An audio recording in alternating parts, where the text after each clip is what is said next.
Тож вітаю! Сьогоднішнє наше відео буде продовженням вчорашнього про тест 3 кавоварочок від Osterferisma, навіть 4.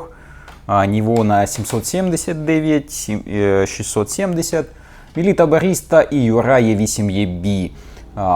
Загалом був загальний огляд. І підписник запитав, а яка з кавомашин готує гарячіше? В даному випадку це кавомашини для кави, тобто гарячіше готує каву. Тобто маємо термометр, він китайський, але це не дуже важливо, тому що він буде один. Тобто кожна кавомашина конкретно на цьому термометрі покаже температуру. Так, запускаємо нівонку. Вона перша в нас почне. Що будемо робити? Вмикаємо кавомашинку, вона промивається. Робимо одну чорнову чашечку. Налаштування лишив ті, що і вчора. А другу чашечку вже будемо міряти температуру. І це буде чесно. Тобто Melitta Barista в режимі очікування, вона є холодною, вона минулу чашку зробила, давайте так, з годину назад. Тобто вона охолола. Юру зараз вімкнемо і нівонку ми вже вімкнули. Тобто старт пішов і будемо дивитися, яка переготує гарячіше. Нагадаю, що в Мелітах нівонах термово-заварна система з таким заварним блоком і дренажним клапаном. Юра, звісно, інше. Там спіральний заварний блок, більш надійної конструкції. Тобто Юра обирають ті, кому треба надійна, безпроблемна робота на довгі роки. Все було максимально чесно. 3 холодних стаканчика. Нам головне різниця температури, а зовсім не конкретні цифри. Тобто, якщо ви берете холодний стаканчик, в мене тут десь 25 градусів, напевно, і такої ж температури стаканчик. Все, ми готові. Чорновий стаканчик переміщається до Юра, а ми починаємо готування.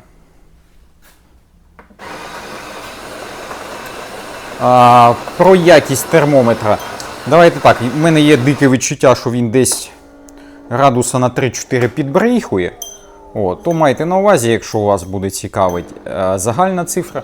До речі, про температуру. Наразі він міряє 27 градусів. Можливо, так і є, бо в мене тут градусника немає, то орієнтуюся по показникам різних термометрів. Так, пішло готуваннячко. З лайфхаків. Чим повільніше тече струйки кави, тобто мілкішим помови налаштували, тим виходить температура напою гарячіша. Так, пішло. Так, давайте, хай нагнітається, а ми ввімкнемо Юра. Хай вона промивається і робить першу чашку. Щоб, так сказати, не затримувати колектив. 50. Да? Наш термометр показує 50. В холодному стаканчику, який був 27 градусів, ми додали 40 мл, отримали 50. Якщо стаканчик був би прогрітий, у нас об'єм був би більший, помол був би менший, ви, звісно, це число зможете підняти. Але наше питання яке? Яка кавомашина готує гарячіше? Ми зараз це будемо виявляти. Юра промилась, робить еспресо на максимальній міцності. Теж 40 мл. Давайте перейдемо до Меліти. Поки Юра варить, переглянемо налаштування, міцність. Нормальна. Міцність я повернув в нормальну, бо, в принципі, для смаку. Давайте, окей. Так, нас трошки перебили і.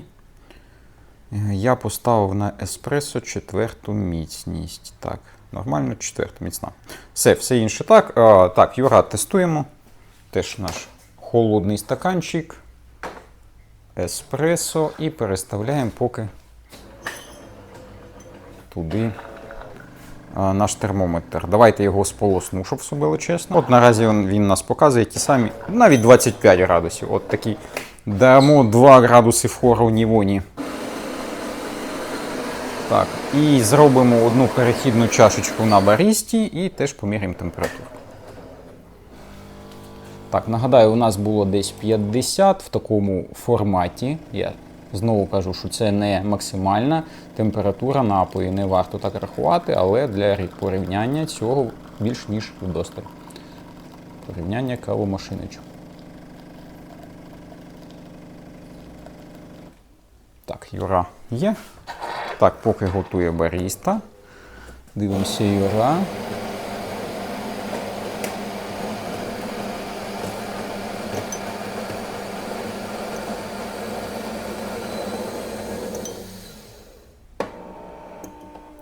Дивіться, теж підходить до цього значення. Давайте 49 градусів. Можливо так. Певне, на Юра можна, по-моєму, зробити меншим. То додало якраз у ті декілька градусів. Так. І зараз протестуємо на барісті. На барісті теж сполоснув термометр. Теж 40 мл. І теж подивимося, що вийшло. І потім переміряємо. Пройшло десь 5 хвилинок. Звісно, на нівоні трохи більше.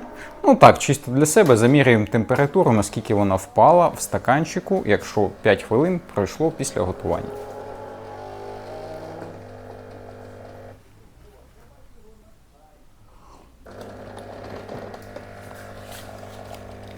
Так, дивимося.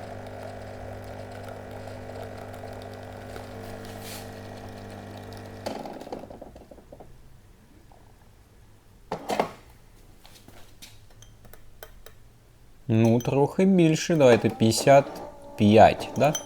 55 навіть градусів. Так, подивимося налаштування. Чи стоїть тут гаряче, продукт налаштування. Температура гаряча. Так, гаряча. Да, це максимально. То на Юра, да, трохи холодніше. Давайте так, градусів 5 буде. Це от якраз різниця кавових систем. Можливо, в Юра заварний блок більший. Його важче прогріти. От отак. Так, що ми? Давайте переміряємо температуру за 6 хвилин вже кави, яка вона стала.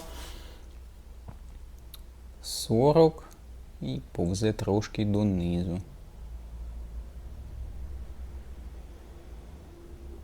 Це так, певне, буде 37 градусів. Тобто час, звісно, на каву так себе проявляє і температура, звісно, падає. Давайте зменшимо помол на Юра.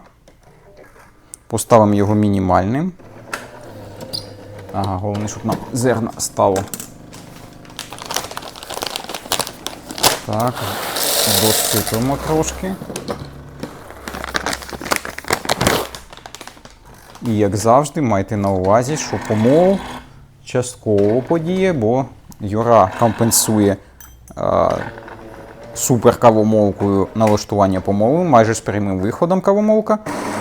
Але ідеально помол подіє, давайте так, на всі 100%, бо наразі, я думаю, 20% буде частково минулого помолу. Але це для автоматичних кавомашин це дуже крутий крок. От кавомолки Юра явно виділяються з-поміж інших. Так, дивимося.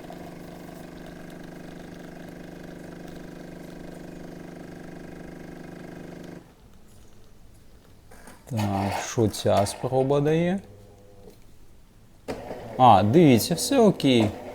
Певне, все ж великий заварний блок Юра десь потроху прогрівається. Ну, 54. Це, в принципі, то саме, не дивлячись на наші неточні налаштування. 53-54 градуса.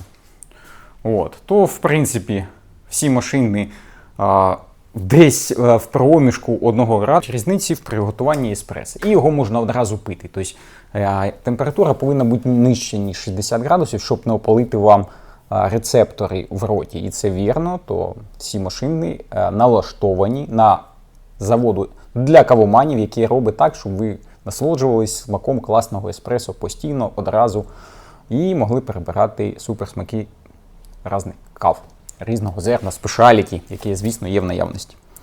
Тож так, дякую за увагу, сподіваюсь, було цікаво. Якщо цікаві ці машинки, звісно, звертайтесь. До побачення.